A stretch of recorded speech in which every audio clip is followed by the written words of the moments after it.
Hello, my name is Dawn Tucker. In my role as Program Quality Director for District 8 Toastmasters, I help clubs maximize the benefits of the Toastmasters educational and leadership programs. The better your club experience, the more quickly you'll accomplish the goals that led you to Toastmasters in the first place. The Club Success Plan provides a foundation for achieving individual as well as club goals. It reduces the potential friction among the club's leadership team, and it turns great ideas into achievable actions. When I first started in Toastmasters about 18 years ago, my club didn't have a success plan. We just came up with ideas and tried our best to remember them and work on them as we went along. When I first saw the Club Success Plan document a few years back, I was overwhelmed by the number of pages and boxes we were expected to fill in. My first thought, honestly, was that maybe we should just ignore it. But I've come to appreciate having a Club Success Plan since then, for all of the reasons I previously mentioned. Today, I'll try to demystify the Club Success Plan for you, so you can begin to make it work for your club. Because it seems so much easier to edit than to start a document from scratch, I'm going to try to give you a few words or thoughts for each of the many boxes in the Club Success Plan. They may not fit your club situation exactly, but they will give you a starting point, and then you can edit accordingly when you work with your club's officers. You can also look at your club's previous success plan for some ideas. Please don't try to complete the club success plan on your own.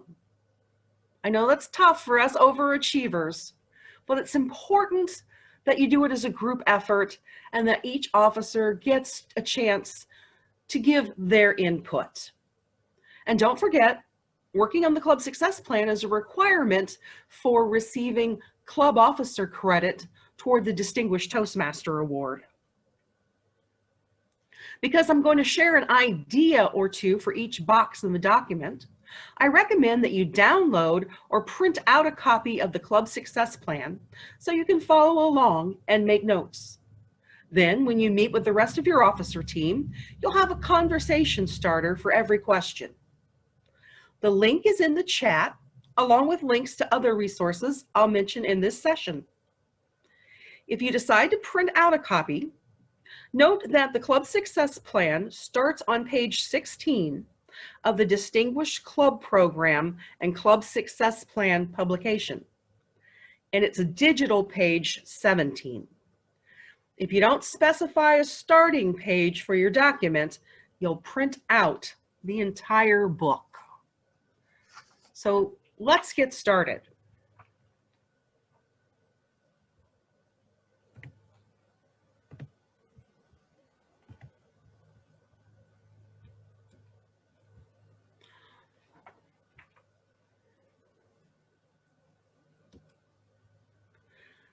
The agenda for this presentation is roughly the same as the goals for this presentation. That you will understand how the Club Success Plan is a blueprint or foundation for a successful year. That you'll begin typing or writing some ideas into a Club Success Plan for your club.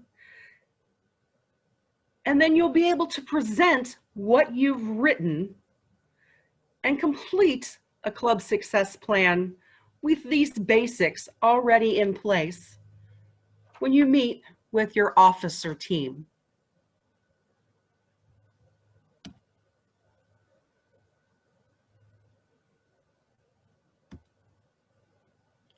The Club Success Plan is based on the Distinguished Club Program. You're probably familiar with this. There are 6 educational goals and 4 membership and administration goals. And as we go along through the Club Success Plan, you'll see how it is tied to the Distinguished Club Program. It is a plan to achieve these goals that you see now on the screen.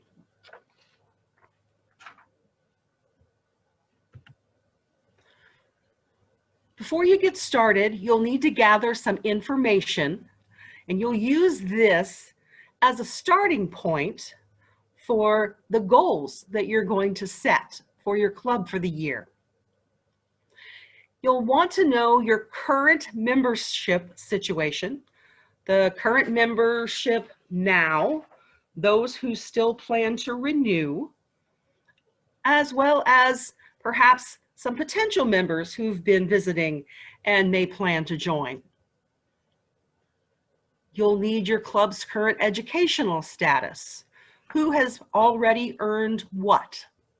And what's the next award for them? How motivated they are to get busy completing goals in pathways, and how well they understand pathways. What's your current officer training status? Have you sent in your officer list? Have you sent in your renewals? And what are any obstacles that keep your club from earning distinguished club plan goals? Typically, in the past, and also especially, what might stand in your way this year?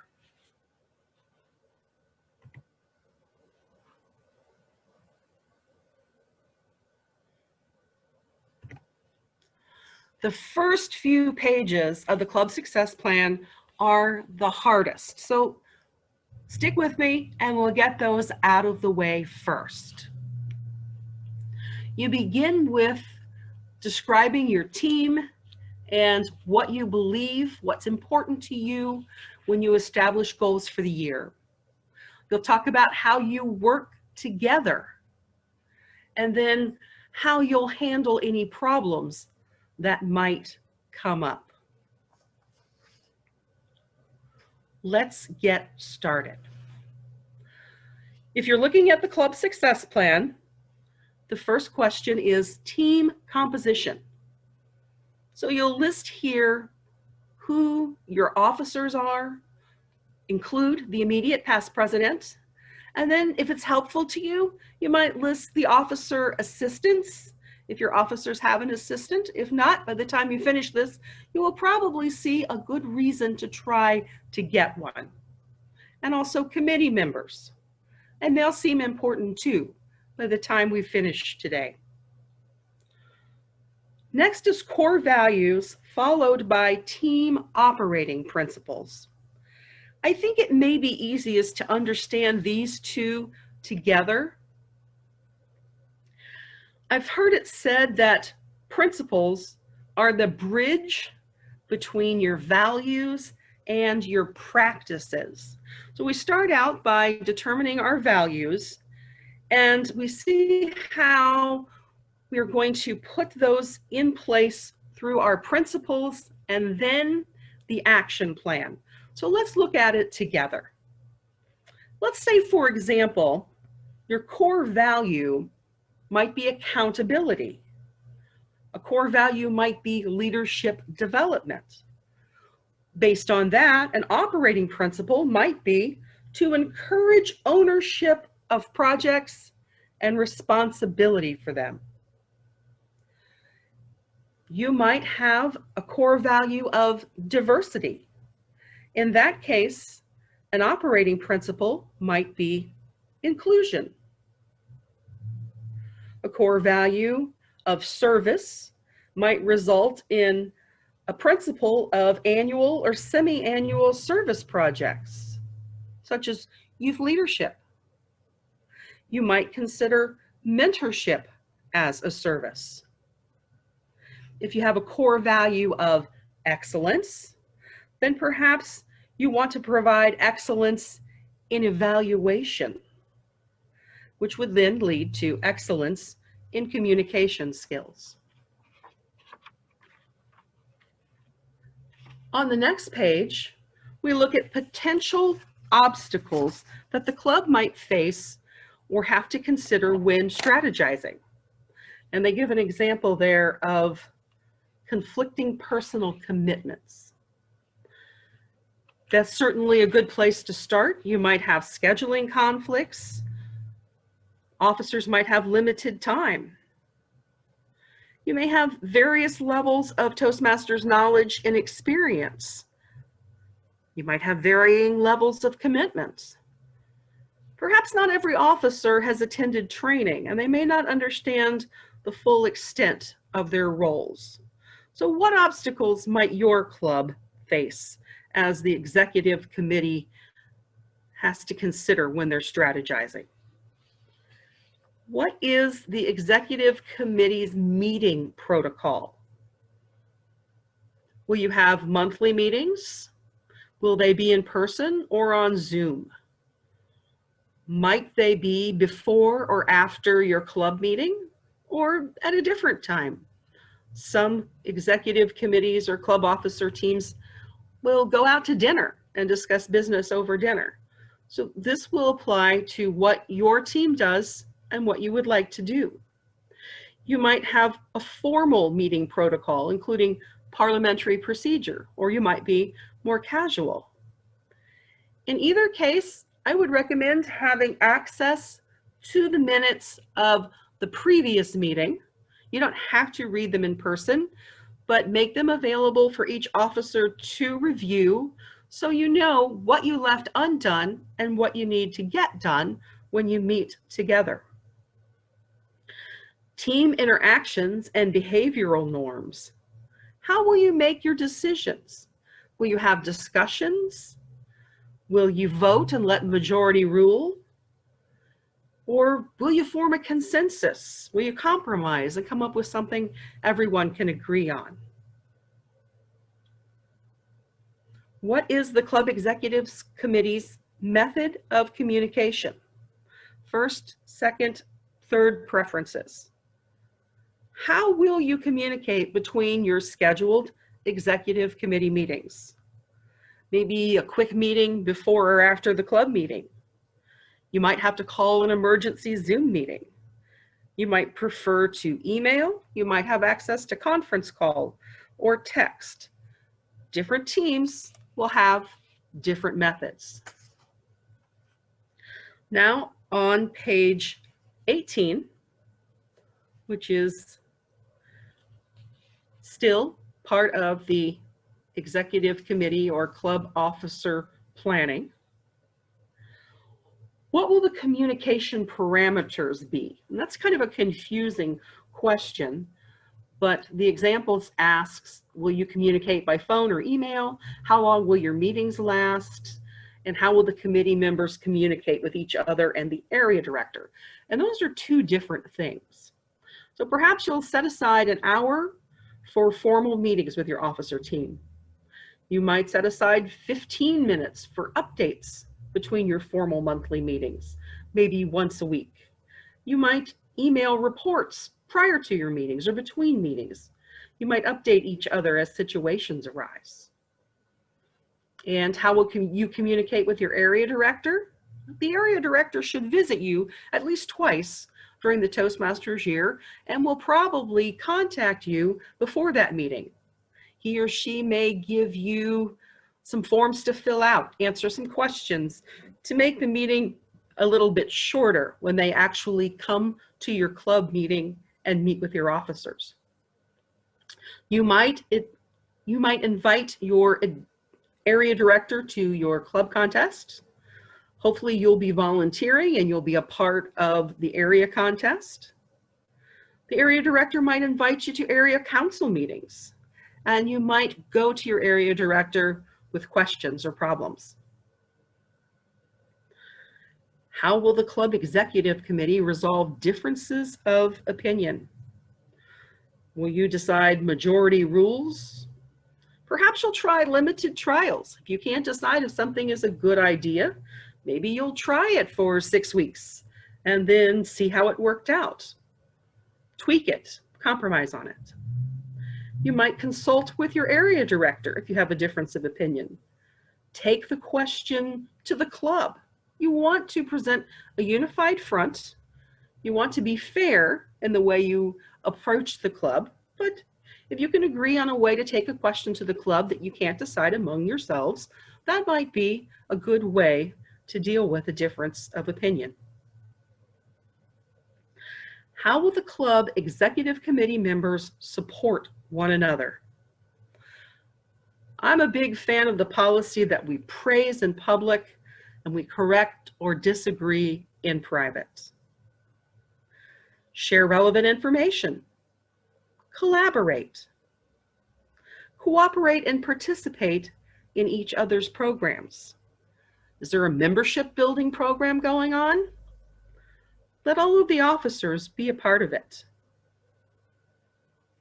And when it seems that one of the team members isn't pulling their share, instead of accusing them, why not offer to help? How will the club executive committee be held accountable for its responsibilities?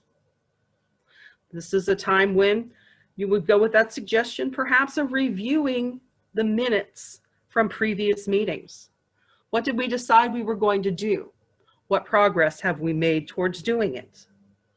You might have the secretary assign a number to every open plan or project and track each of those projects number by number until they're completed or until you decide on a different plan. Get a regular report of all of the open projects and plans. Require officers to provide updates and reports at each officer meeting, or provide a written report if they're going to miss a meeting. And make those reports a part of the minutes, make them available to the entire officer team and, when appropriate, to the club members. How will the club executive committee and supporting members be recognized for their efforts? You can mention progress and success at club meetings. Talk each other up. Mention in club emails, on the website, a newsletter if you have it. You can assign badges on base camp. And you can offer formal or informal rewards to your club executive committee members. That's the first 3 pages, and I think the 3 hardest pages of the club success plan. So congratulations if you've gotten this far and at least jotted 1 or 2 notes in every box.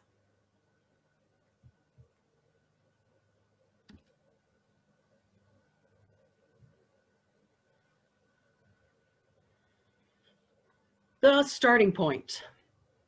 This is where you'll write down the number of members you have, what you started with as of 7/1. That was your ending number on June 30th, your starting number on July 1st. It is available to you on your club's dashboard. Also, your vice president membership or your treasurer should have this number. The qualifying requirement is a fancy way of saying that for your club to earn recognition in the Distinguished Club program, you have to have a minimum of 20 members on June 30th of this current year coming up, the one you're in. You have to finish with 20 members or 5 more members than you started with. So how many members did your club have as of last June 30? If you had 18 members, then you'll need 20 members this coming June 30 to qualify for Distinguished Club Program recognition. If you had 14 members, you'll need 19. If you only had 12, you'll need 17. You need to have either a total of 20 or 5 more than your base number, whichever is lower. So if you started with 20 members this year, you don't have to end with 25. You still have to have 20 at the end of the year. If you started with a low number, you'll need 5 more. So how much growth does your club plan to have as of June 30th? What do you think you can accomplish? You want a goal that you can aim high for, but one that's reasonable. How many distinguished club program goals do you think you can achieve? Again, you want something to aim for, but not something that is out of reach. If you're starting this Toastmasters year with just 8 members, will you make distinguished? You can. Can you make presidents distinguished? Ask yourself what's reasonable for your club, and you can always change this. If things start going extremely well, shoot for the moon. So if you achieve 5 distinguished club program goals and you meet the qualifying requirements, then you can be a distinguished club. Achieve 7 with the qualifying requirements, you're a select distinguished club. Achieve 9 and you're a president's distinguished club. Your goal is based on your club's unique and current situation. And this year, with COVID and online meetings with so many things going on, it may be different than previous years.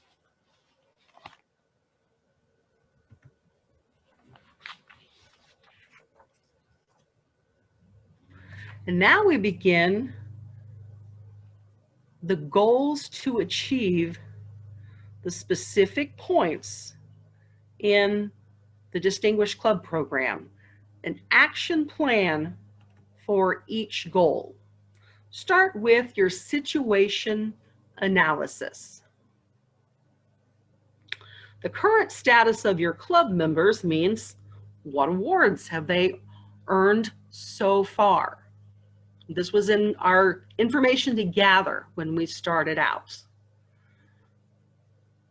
Your Vice President Education or your previous Vice President Education should have this information, or any of your base camp managers can find the information on Basecamp on the Toastmasters website. If you're not sure how to find that, I highly recommend Debbie Young's Basecamp Management Training, which is available through our website, and the source is in the chat. How motivated are your members to progress through the education program? That's going to vary from club to club, and it's also going to vary from member to member. For this box, you might be writing down the names of the most motivated and the least motivated, or you might try to determine the mood of your club overall. That's up to you. What obstacles keep members from completing the projects? Some members are reluctant to participate in Zoom meetings. That will hold them back from finishing the speech projects. Some are waiting until we get to in-person meetings, and it's going to be a long time. Some have negative attitudes towards pathways. What other obstacles? You might ask your members. I'm sure they'll be happy to tell you. How familiar are they with the education program? Again, you can ask them, but you'll also probably see an indication in how well they're progressing. How does your club promote the education program, which is pathways? Do you have orientation? Do you recommend resources? Do you assign badges? Do you mention award levels completed in your meetings or put them on your website? Do you share links to videos of the projects that maybe were done by other clubs? Check those out. People post those to YouTube. Maybe you can have guest speakers from other clubs who have advanced further than the members of your club. And make sure that your club members are positive in the way they talk about pathways. Additional notes. Obviously, this is going to be different with every club, but you might consider specific pathways training. You might show the video of how to give badges and public feedback. It's on the Toastmasters website.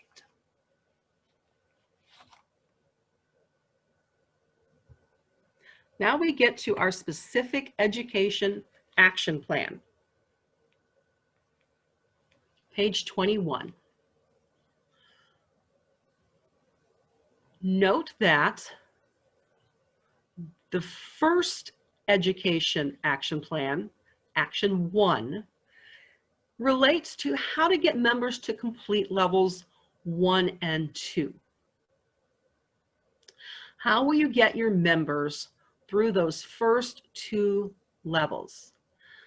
Keeping in mind, this will be brand new members who are new both to Toastmasters and Pathways, and it may include members who have been in Toastmasters for quite some time, but have been working on the legacy program and are new to Pathways.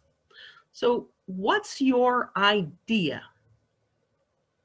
to get your members through levels 1 and 2? How about orientation for new members or new to Pathways members? How about assigning mentors?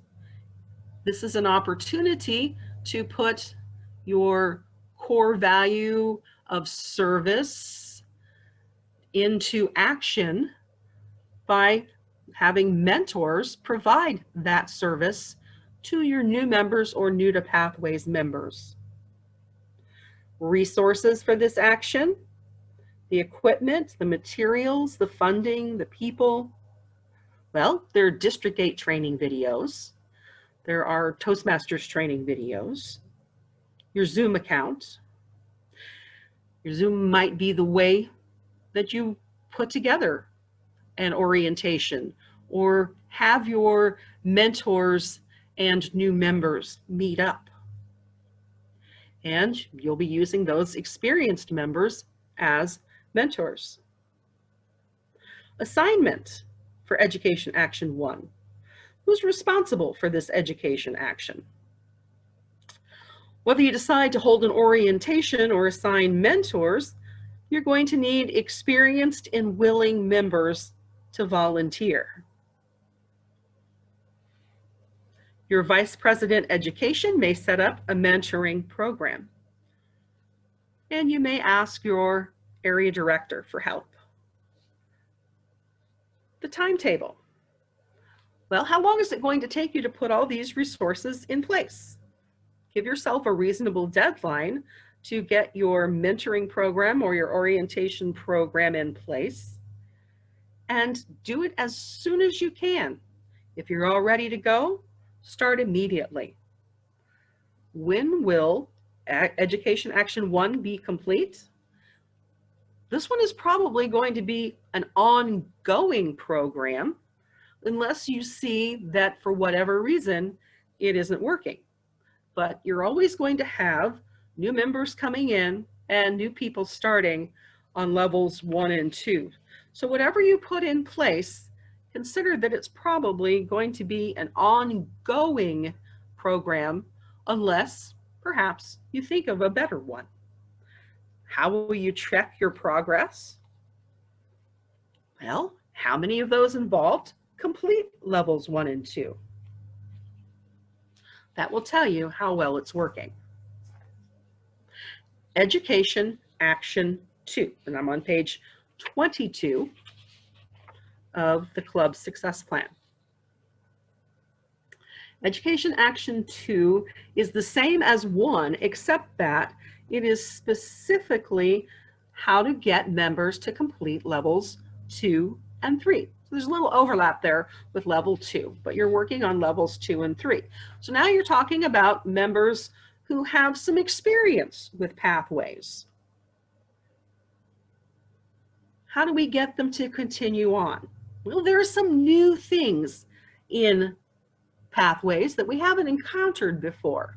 So you might have current level 2 and 3 members, or those who have gone beyond 2 and 3. Give some explanations of how they did those projects.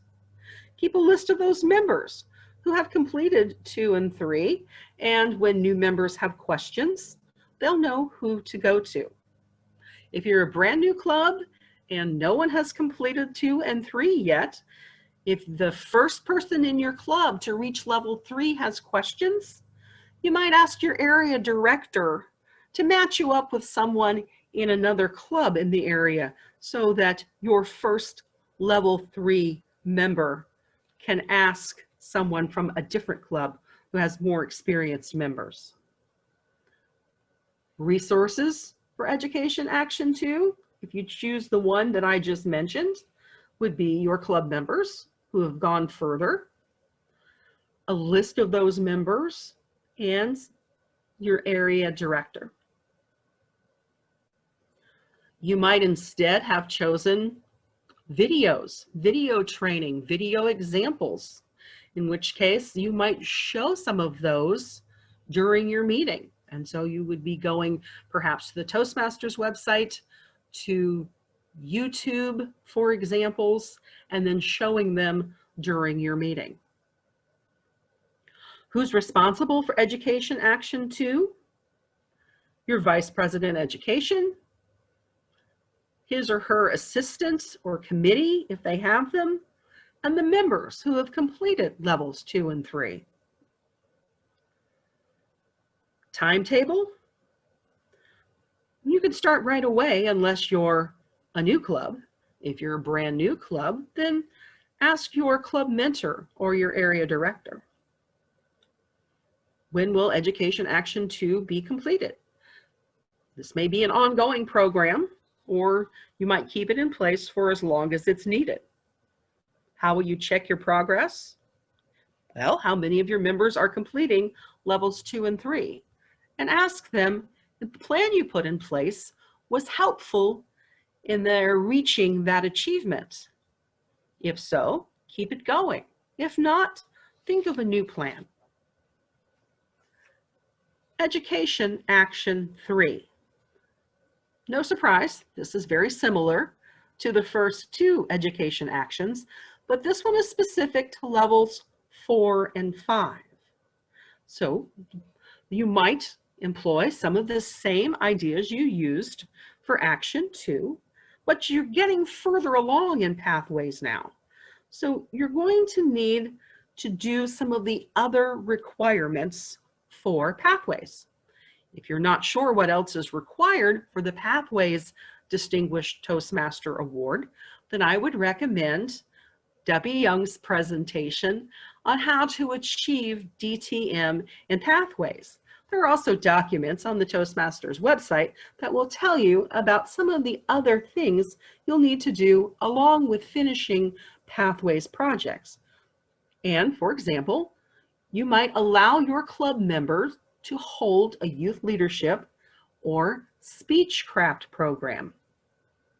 This again might fall under your core value of service and would allow a member to complete their DTM.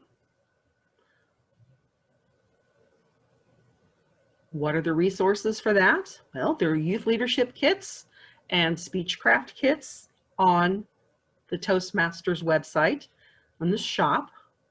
If you can't afford a youth leadership kit, let District 8 know, because we have some money available for that. It will cost you some money to buy a youth leadership kit. We can help you with that. If you choose to go the route of speechcraft, you can charge participants in speechcraft, and that will help you to pay for the cost of that kit. And it might be a source of new members for your club. We are planning to have lunch and learn videos on the specifics of youth leadership and speechcraft, but there's also a lot of information available on the Toastmasters website. You'll need members to help put this on. And this is a way of showing support for each other.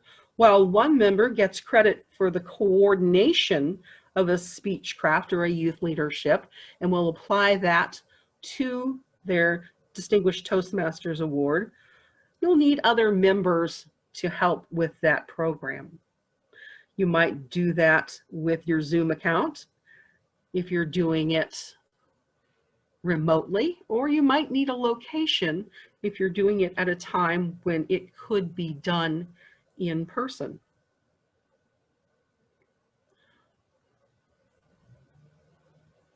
Who's responsible for Education Action 3? Well, the member who wants to do a youth leadership or a speech craft for DTM credit would be a point person for this. Other members might be helpful in participating in and facilitating the individual pieces of the speechcraft or youth leadership program. You might ask your area director to put your club in touch with others who have done a speechcraft or youth leadership, or who are doing one that you can help with before you decide to take on the responsibility for yourself. If you're doing some of the ideas from Education Action 2, then the resources and the assignments will be similar to what you put in those boxes.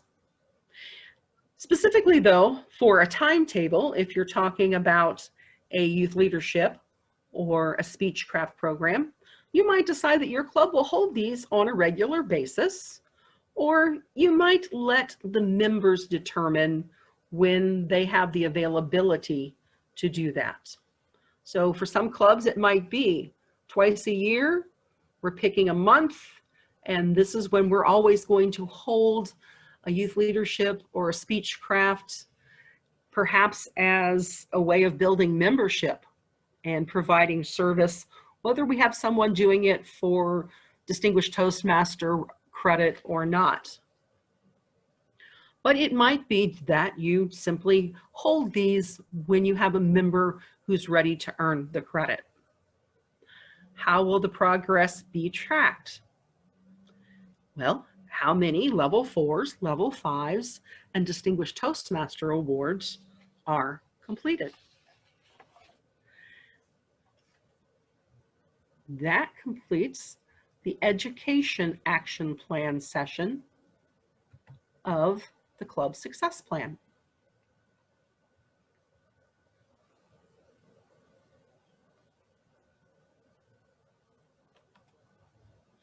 Some clubs are reluctant to hold membership building activities when their membership is at a pretty good level. But there's always going to be attrition. People change jobs, people move away, they get married, they have children, things happen, things change in their lives. You're always going to lose some members, regardless of how dedicated they are. It's a whole lot easier to keep your membership up and earn new members when you have a good membership number. Once your membership has begun to dwindle, it's more work for each person who's left to try to get the membership to a strong number again. So I highly recommend having an ongoing membership program. Based on the information you've already gathered, you'll know your current membership number, what you started the year with, and your goal. On average, how many new members join your club each year? And what are your club's current obstacles to membership growth? Although it's not in the Club Success Plan, you might want to consider, on average, how many of your current members renew each year? If you're bringing new members in through the front door, that's good, but if your current members are constantly exiting through the back door, you might want to ask yourself why and how you can solve that problem as well as trying to get new members. And what are your club's obstacles to retention? If you do have a constant stream of members leaving, why and what can you do about it?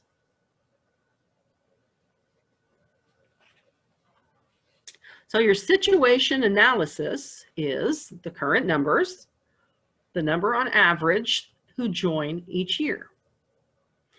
In the next box, the obstacles, and some additional notes. So let's go through them one at a time. Your current membership situation. Now in my club, we've lost quite a few members because so many have not liked the idea of Zoom meetings. So it's been different than it was before. We haven't had as many guests at our online meetings as we did for our in-person meetings, and not as many who have visited have joined. In the past, we've had no problem getting our 4 members and our 4 new members and our 4 more new members. But this year, with online meetings, it's definitely different. What are my club's current obstacles? As said, Zoom. It seems to be making a real difference. I think perhaps last year and this year, as we've adjusted to pathways, there's also been a change in enthusiasm for the educational program. And I hate to say it, but I think that will show up when guests visit your club. Additional notes. This says membership goals 7 and 8 are the ones that are being targeted in the membership action plan. But membership isn't limited to just your vice president membership. This involves your vice president public relations too. And so for additional notes, I have the club needs to match its public relations efforts with the changing situation, which means you may be advertising, marketing, however you want to refer to it, more on social media now. But then when we can meet in person again, you might go back to other methods that have worked for you in the past. If it's, for example, putting flyers on library bulletin boards, whatever you've been doing in the past, you might have reason to do that again.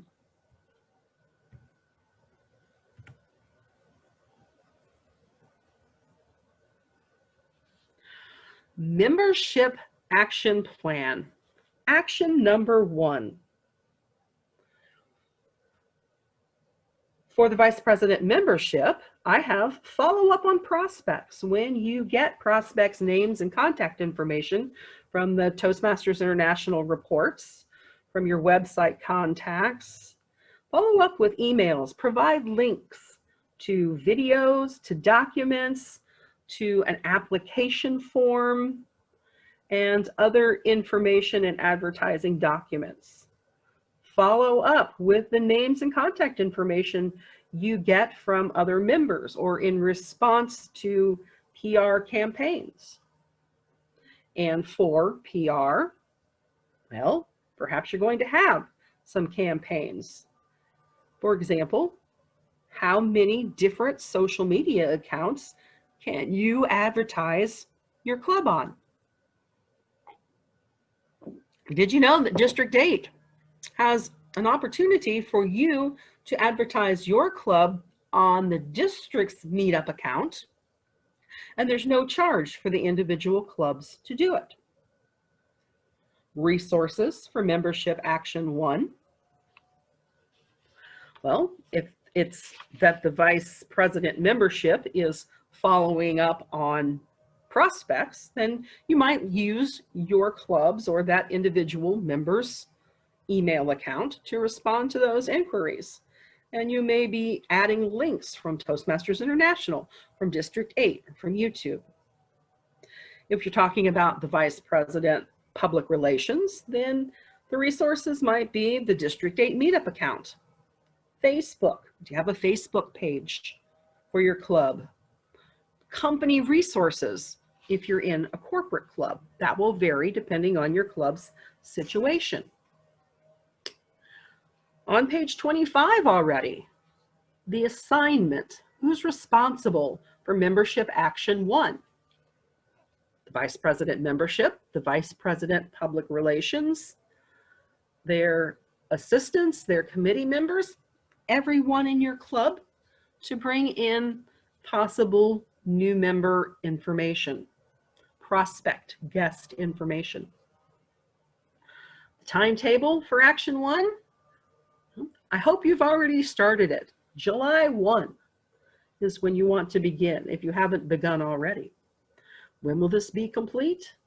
On June 30th for next year's officer team to pick up on July 1. How will you track your progress? The number of replies to the emails the VPM sends out, the number of visitors who show up at meetings, the number of new members who joined.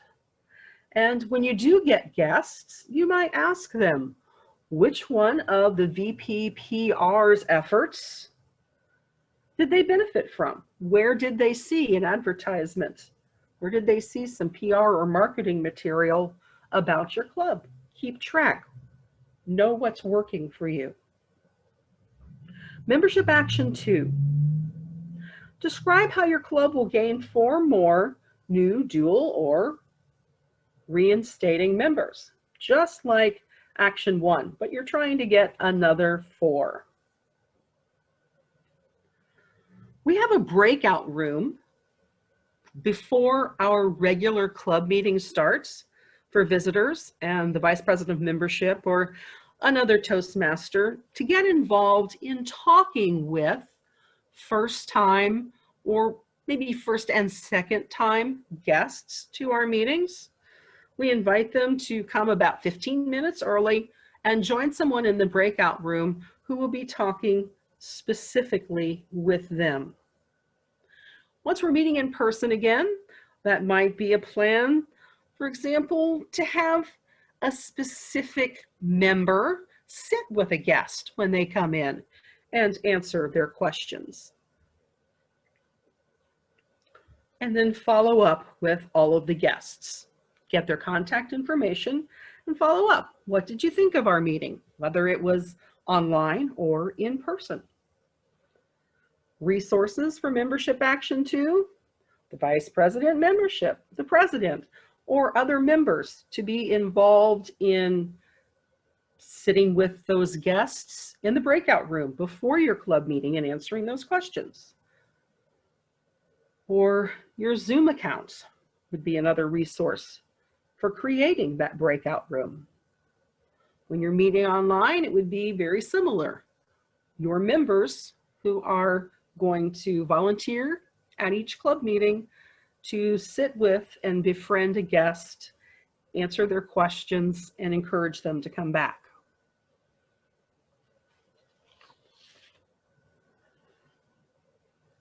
That covers the equipment, materials, funding, and people, and also who is responsible for. With this addition, responsible would be for creating a breakout room, might be your club's Zoom master or webmaster or someone who wants to take that responsibility on, so that if you're doing this on a regular basis before your club meeting, someone is there on Zoom to make that breakout room available, typically before you're expecting your members to show up. The timetable, you can start that right away. When will it be complete? If you're talking about the Zoom breakout rooms, that can go on until we return to in-person meetings. How will the progress be tracked? Well, with the number of guests who return for another meeting and the number of guests who join. And again, as I mentioned, this isn't on the club success plan, but what about retention? Do you need an action 3? And what would it be? Perhaps a survey of current members. What will make your club so valuable to them that they will absolutely want to renew their membership in October and April each year? Ask them what is going to cause them to be enthusiastic about continuing their Toastmasters membership, and follow up on the top 3 suggestions. In retaining your newest members, providing an orientation, providing pathways training, and providing mentors very quickly might help in retention. Nothing says you can't have more actions than the club success plan has listed for you.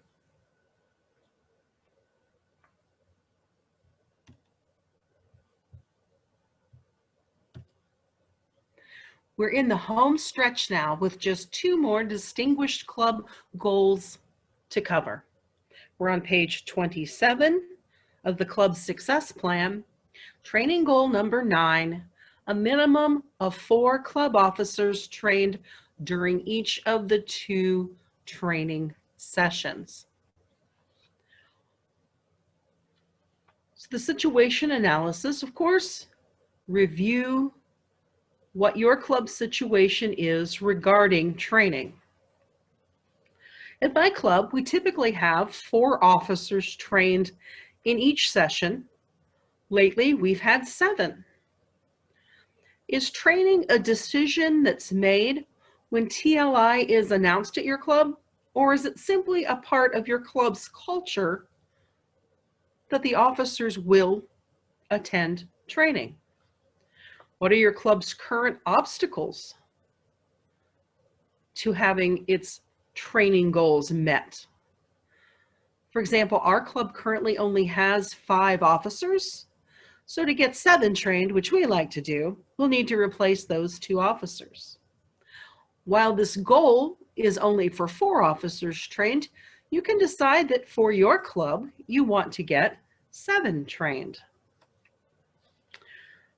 Do all of your officers have a good attitude towards training?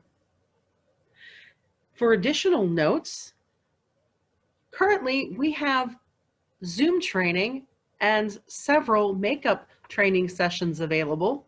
So why not be at training? You can get it from the comfort of your home. However, when we go back to in-person training, there will be sessions in each division. And so there's always going to be a training fairly close by. It would be great if each club had their minimum of 4, but even better, 7 officers trained each time.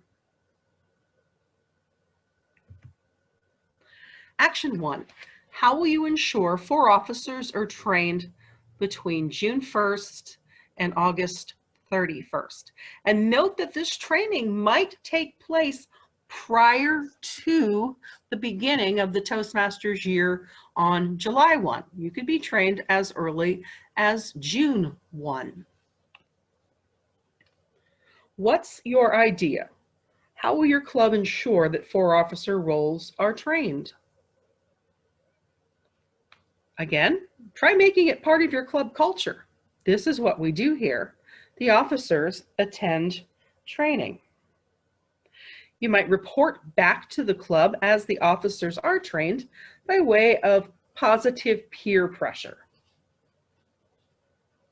So training action 1, make it a part of your club culture and report back to the club when each of the officers is trained.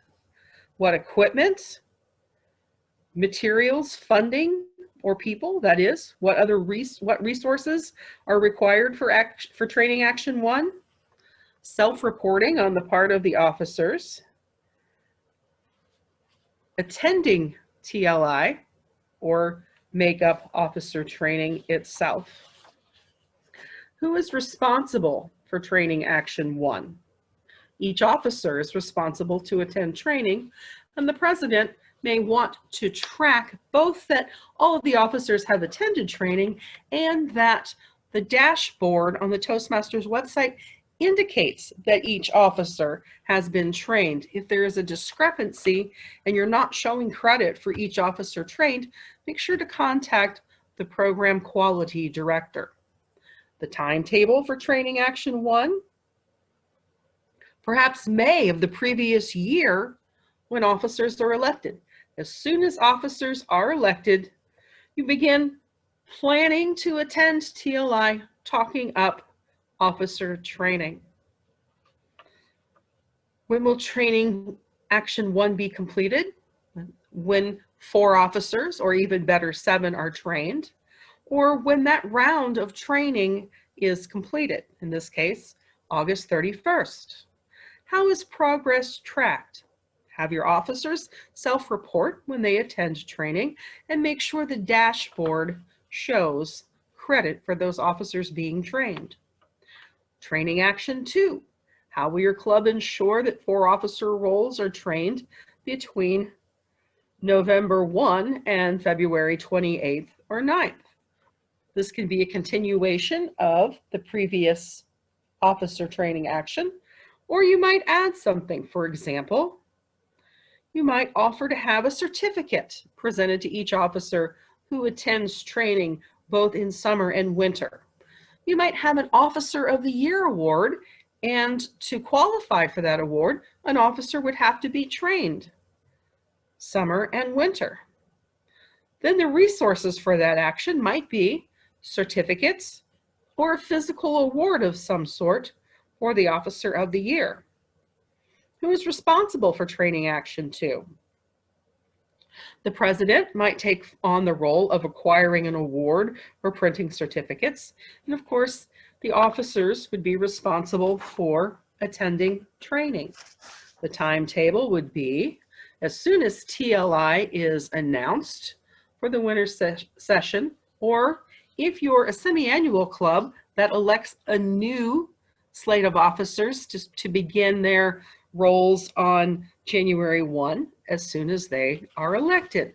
You begin the process of talking up officer training. When is it completed? When that session is finished, the end of February. And then you might give that award either at the end of your Toastmasters year, or you might give that award right away when the officers are trained. How will progress be tracked? Specific training is tracked by the district. You'll know the number of officers trained by looking at your dashboard, and also by having your officers report when they have been trained.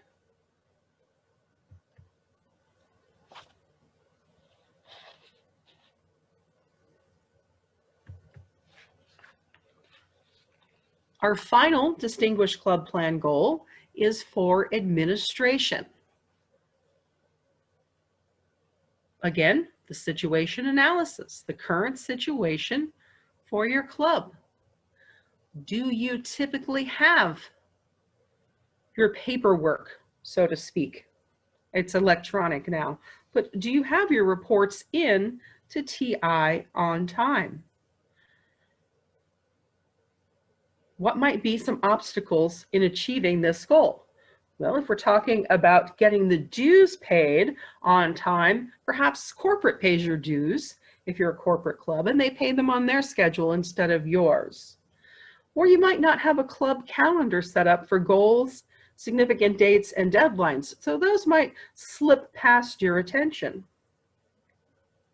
Additional notes: who is traditionally responsible in your club? Which officer makes sure that dues are paid or new officer reports are turned in on time?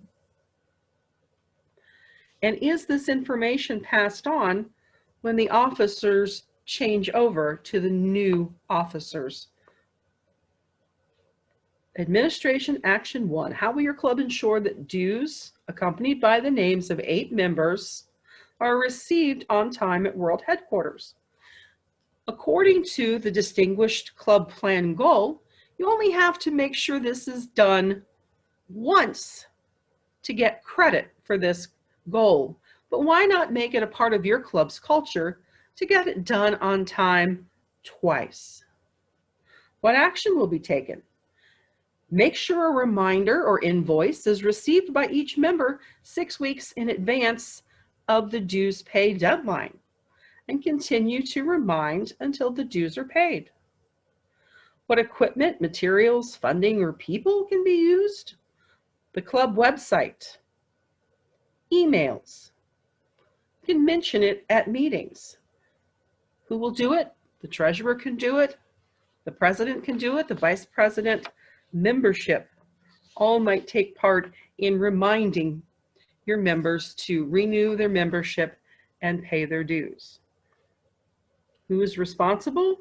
The treasurer, the president, and perhaps even the webmaster would take responsibility for putting this information, these reminders, on your website.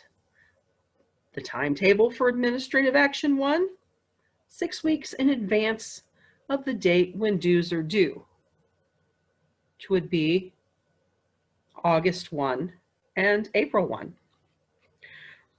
When will Action 1 be complete? When all the dues are paid. How is progress tracked? The treasurer's report. The club roster will show who is paid up through the next 6 months. And then verify with members, make sure that the roster is accurate, showing that each member who paid is shown as paid on the roster. Administrative Action 2.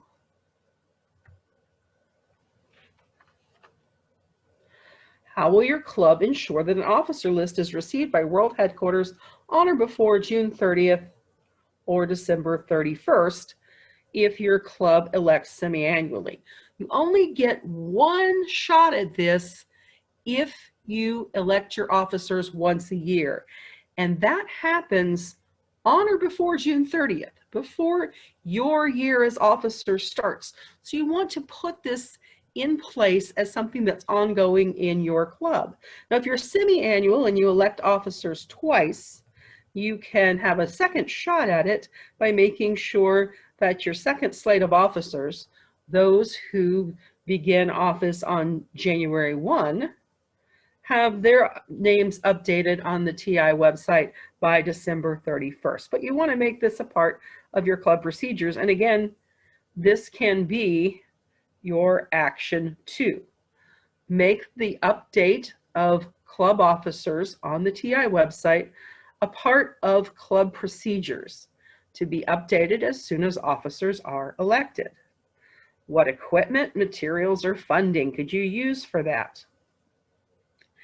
You might set up a club calendar on your website. You might have one officer in particular be responsible for this and set aside the names of 2 officers to follow up each year. This will be the way that it is done on an ongoing basis. For example, it might be the secretary's role to update that officer list. And you might have the president and the VPM make sure that it's done.